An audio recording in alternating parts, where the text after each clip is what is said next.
for her statement. I now give the floor to His Excellency Mr. Ronald Lamola, Minister of International Relations and Cooperation of South Africa. Thank you very much, Mr. President. South Africa has just emerged from its 6th general elections, where no one political party could form a government alone. The ANC, which had the majority but could not form a government alone, initiated engagements with all parties represented in our National Assembly, and therefore formed a government with 10 parties in the interest of all people of South Africa.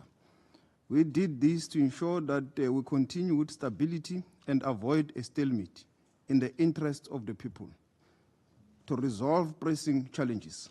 We believe this is a model for democracy across the globe.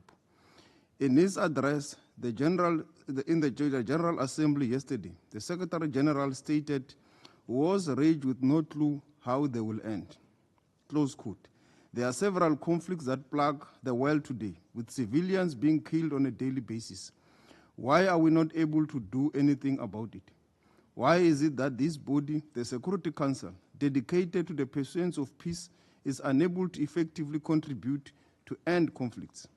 Is it because of unwillingness on the part of its members, or is it because of the Council being unable to act because of its structural deficiencies in the face of contemporary challenges?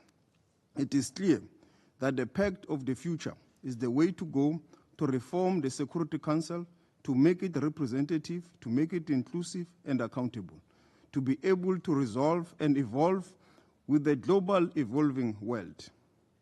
Mr. President, it appears to both in his new agenda for peace and document, the Secretary General knows that the national security doctrines of many states emphasize the growing geostrategic competition, and military budgets are increasing, illustrating more distrust and less unity. A steady erosion of trust and competition between states is weakening the ability of the international community to work together to address shared challenges. The selective application of international law, the hypocrisy as well as the double standards displayed by some member states that has resulted in the unfortunate situation in prolonged conflict and suffering of civilians. By the action or inaction on the part of the Security Council, there is an impression that some should warrant more protection than others, and that lives in some parts of the world are worth more than others. The people of Sudan are left destitute by inaction. The situation in Sudan does not enjoy the glare of international media or the attention of humanitarian relief agencies. To them, the United Nations system is for others and not for their protection. We should act to end impunity in Sudan. The horrific events of the ongoing war on the people of Palestine that has now escalated into the Lebanon has resulted in thousands of casualties.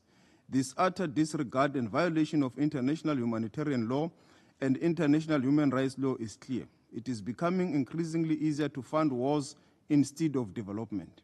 The Security Council has failed to meaningfully act. It has become evident that parties to conflict will continue to disregard their international moral and legal obligations for as long as the Security Council does not enforce the decisions it takes. For this debate today to be beneficial, we must reaffirm our commitment to seeking an end to conflict through peaceful means in line with the UN Charter and international law, and ensure the implementation of the Pact of the Future. The Security Council should be prohibited to use of force and not regulating its use as part of furthering the interests of those that seek war as means to advance their interests. The inability of the Security Council to act because of its current archaic structure is glaringly obvious. For the Security Council to be effective and relevant, it must be reformed to reflect global realities.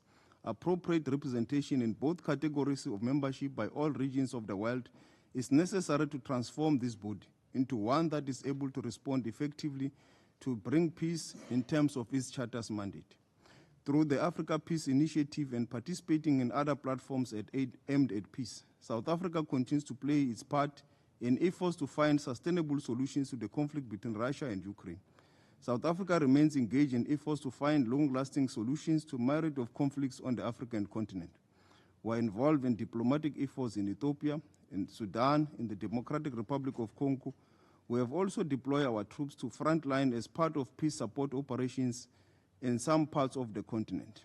In this context, we welcome the support of the UN in peacekeeping in Africa and call for even greater cooperation between the UN and the African Union on peace, development, and other progress-defining initiatives. On Palestine, we have resorted to international legal mechanisms, including the International Court of Justice and the International Criminal Court, to ensure that there is accountability for violations of international law.